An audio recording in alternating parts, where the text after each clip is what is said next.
Do you think that when I started my natural hair journey, people were like, yeah, girl, I'm so happy for you. Go ahead, do your locks, get your locks, girl, do the natural thing.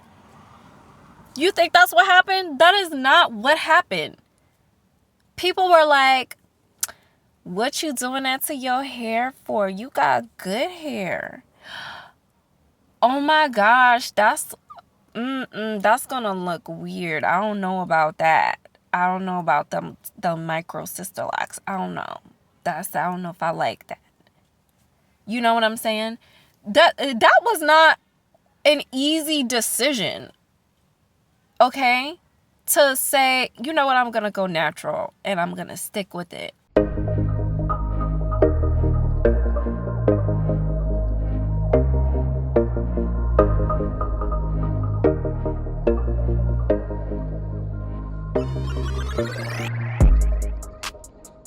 Peace and prosperity. Welcome back to Earth's Feminine.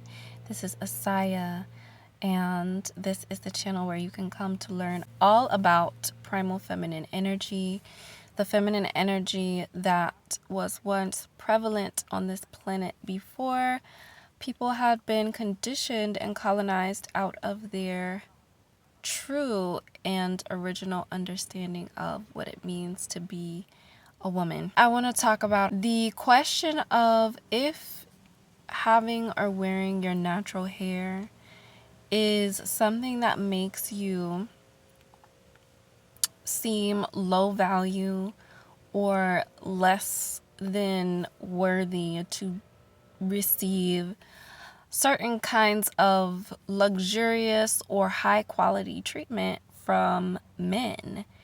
And this was something that I actually saw somebody ask this question on another channel, the Feminine Fancy channel. And I remember in the comments, she was like, you know what? I don't think I'm really qualified to answer this question because I flat iron my hair. Like I hot press my hair.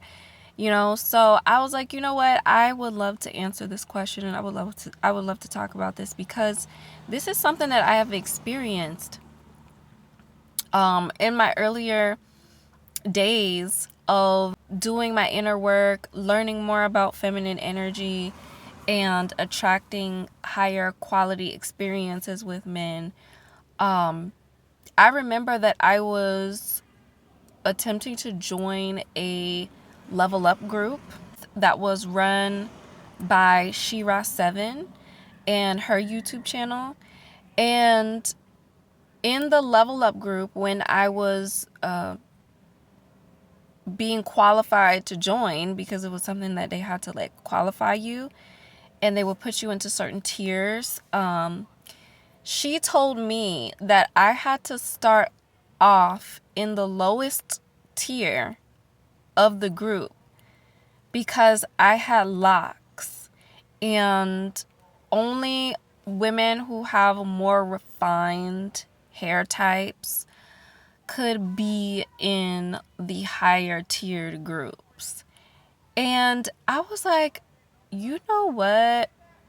I don't want to be a part of this group at all anymore because I felt so like, I don't even know how I felt. I felt disrespected. Like, I felt not only disrespected, but I was like, seriously? You believe that I have to have long, straight weave down my back in order for me to be looked at as high quality and deserving of nice things in this world from men? Like, that's the requirement? How fucking dare you? How dare you? It was at that moment that I realized that a lot of the feminine energy coaches and gurus and people who have, you know, really helped so much with the collective around empowering the feminine was really missing the core of what it means to be truly in your feminine power. Because no, it does not make you low value, less than worthy, or undesirable in any way, shape, or form for wearing your natural hair.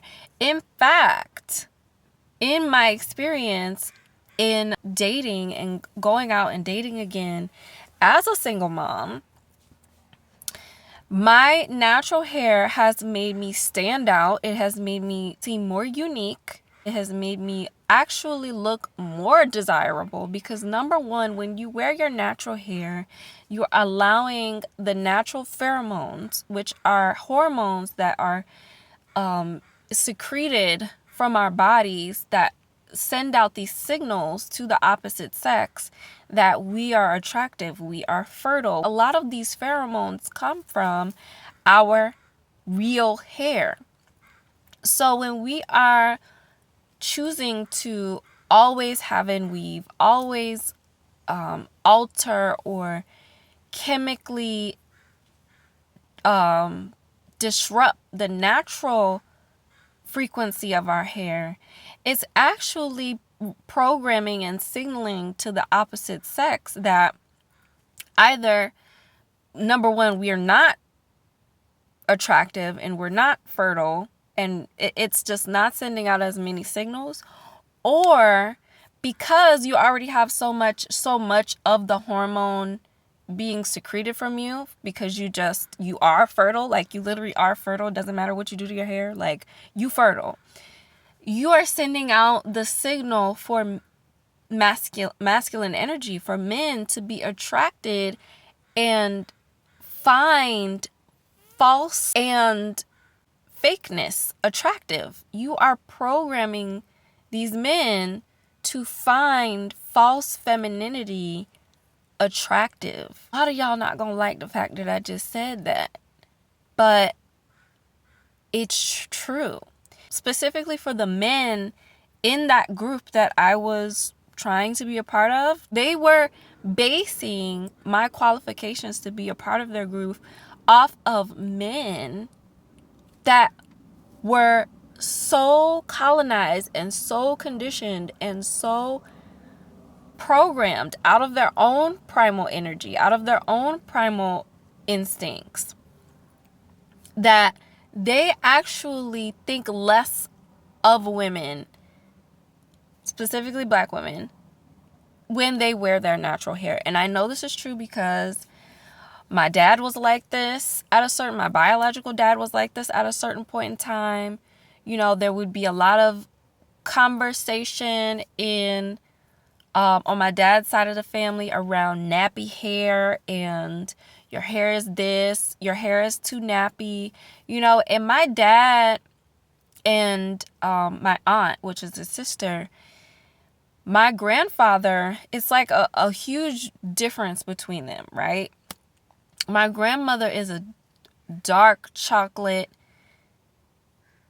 kinky, Afro indigenous woman, and she has very, very strong features, strong skin color, strong hair. And my grandfather was like a passe blanc, you know what I'm saying? He's super light skinned. His hair is like loose, you know, no kinks really. It's just that black looseness, you know. And so their children, which is my dad and my aunt, like they came out basically having those qualities of looser hair and lighter skin. And they had a lot of that mindset and programming around, you know, you gotta have your hair done, you gotta look like this, you gotta look like that. And growing up, I was just like always like, what could this have possibly done to my grandmother? Like, and how she saw herself and how she felt about herself. Like, because my grandmother always had on a wig and she had permed her hair so much that basically, like, it just gets to a point where it's like it's destroyed. Like, your hair is destroyed. So I always ever saw my grandmother in a wig or with her hair completely covered in a scarf. I never felt like, she was really proud of her hair or proud of that part of herself. I think at one point she was. But those things can get they can get beaten out of you, you know? And so this is why I'm coming on here and I'm making this video, because in my experience, I have not felt, I would say specifically dating in the Pacific Northwest, I have not felt like I was less than worthy or low quality or any of those things. Because the reality is the Pacific Northwest is not racist. The Pacific Northwest does not have a lot of those mindsets. Actually, they find ethnic Afro women to be extremely desirable. I've received nothing but good and high quality treatment and, compliments and gifts. Like, I don't in any way feel that wearing your natural hair makes you less desirable. I only feel like that is embedded into us in Black culture to think that about ourselves, because we've been programmed to hate our damn selves. We have been programmed to hate ourselves. That's the reality of it. And we will come up with reasons and philosophies and things that would say, you have to look like this if you're high quality and you're high value, because for so long we actually believed that that was true. It was ingrained into our subconscious to believe if we didn't have straight hair, if we didn't look a certain way, that we weren't beautiful. And I know that this is true because coming up in my earlier years and growing up in a school in Oklahoma City, in middle school and in high school, I mean, that was the most racist school I had ever been to. And it didn't necessarily get better when I moved to Texas. It just got bougier when I moved to Texas, all of the pretentious kind of ways that you're supposed to look and you're supposed to dress. And it's like, be yourself. Be yourself. That is what a high quality, high value man wants out of a woman. He wants a woman who is herself. And that is the epitome of feminine energy, is being who you truly are and embracing your naturalness. When we embrace our naturalness physically, inevitably, it is going to cause us to vibrate that much higher and that much brighter in how beautiful we look and how beautiful we seem to the world around us. People will just be naturally drawn to you because, oh my gosh, she loves herself. Not only does she love herself, but she's taking care of her hair. She's pouring into her natural hair. She doesn't feel the need to fit in to these molds of like wearing weave and looking a certain way. Honestly, that's the only women in the world that have literally just lived by this, I'm gonna wear weave my whole entire life, is Black women.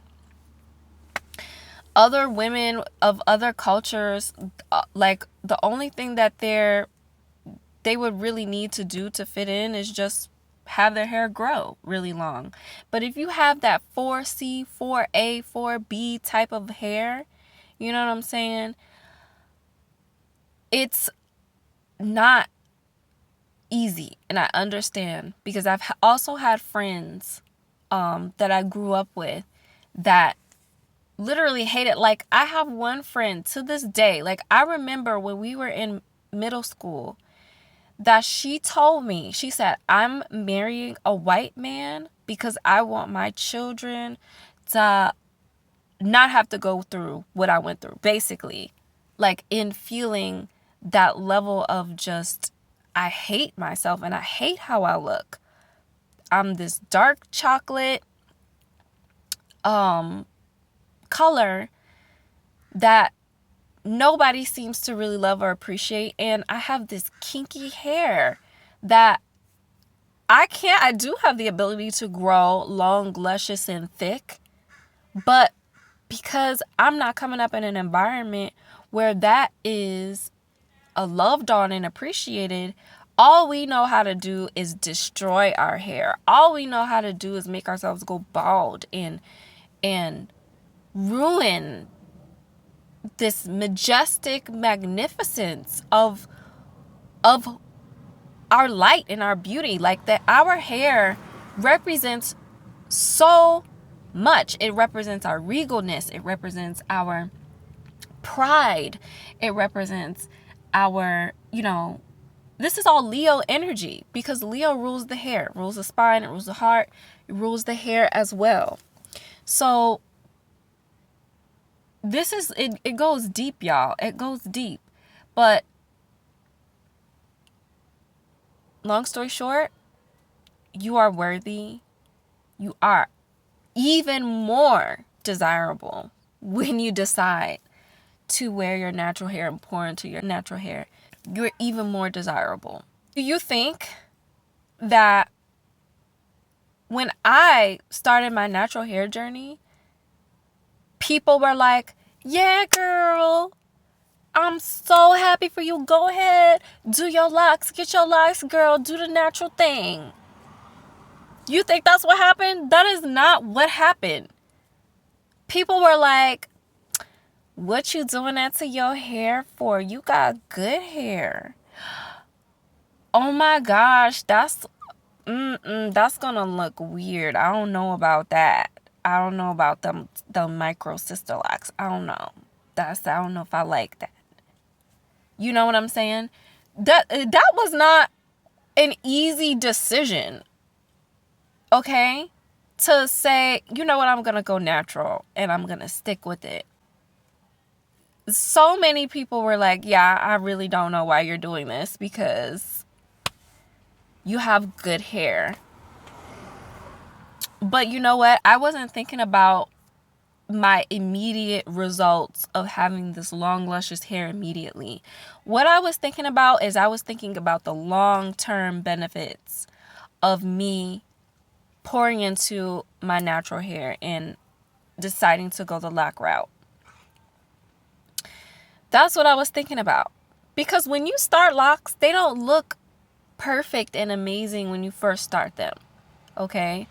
They look like weird, for me, they look like weird little straggly alien things coming out of your hair.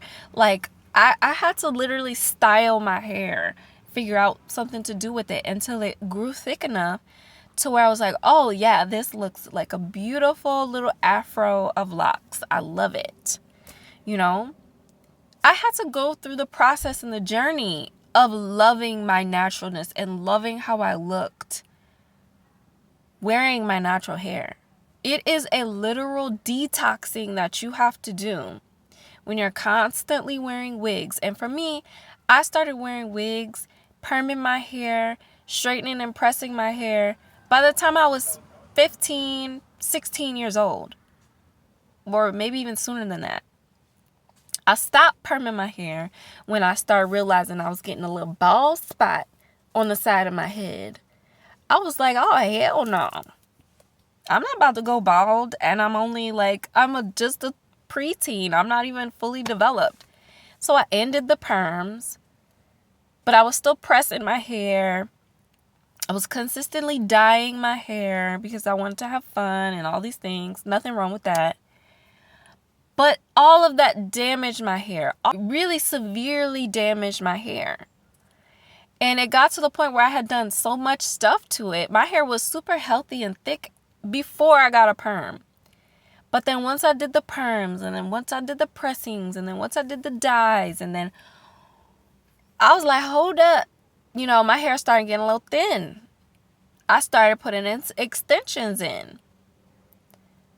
extensions started to break off my hair even more. Then I started doing full-on sew-ins and wigs because it had gotten to that point where my hair was so damaged that I just did not feel good wearing my hair at all. At all. And that's literally the process. That's the process of what we, as women, as Afro-Indigenous women, and honestly, this is leaking out onto, you don't even gotta be Afro-Indigenous no more to hate your hair, right? Like, it's like almost like it's just the norm for like women to just destroy their hair. Stop fucking doing that. Stop destroying your hair. Love yourself. Love your hair. Choose to pour into your hair. Choose to love on your hair. Choose to decide and know that when you love yourself and when you pour into yourself and your naturalness, that you are even more attractive, you're even more magnetic, you're even more beautiful. It doesn't just give you beauty, but it gives you so much. Not only does it attract a mate, but it also connects you to this higher frequency of life and a higher level of intuition and all of these things, Do I believe that you have to always be in this state of wanting to be perfectly natural and all these things, so that you can be intuitive? No, I feel like you can your energetics can override whatever mess you decide to do to your hair, okay? I do believe that, but you have to have already mastered it first. You have to have already gone that route of mastering those energetics and that intuitive ability first. That's what I have to say on that. You are more than worthy, and if you are around men that are or people that are telling you that you are low value because you wear your natural hair still in 2023, then I highly suggest that you get out, that you move, that you get out of your environment. Maybe move to the Pacific Northwest. Maybe go to another country for a while where you realize that people actually really love and value natural Black women. Get out. That's all I gotta say. Like the movie Get Out, get out. Okay? Get out of that. Get out of there. So, okay, y'all. Thank you so much for watching this video. If you enjoyed this video and want to become a part of the Earth's Feminine community, subscribe, hit the like button, hit the notification bell. I hope you guys enjoyed this video, and I'll see you all in my next one. Peace.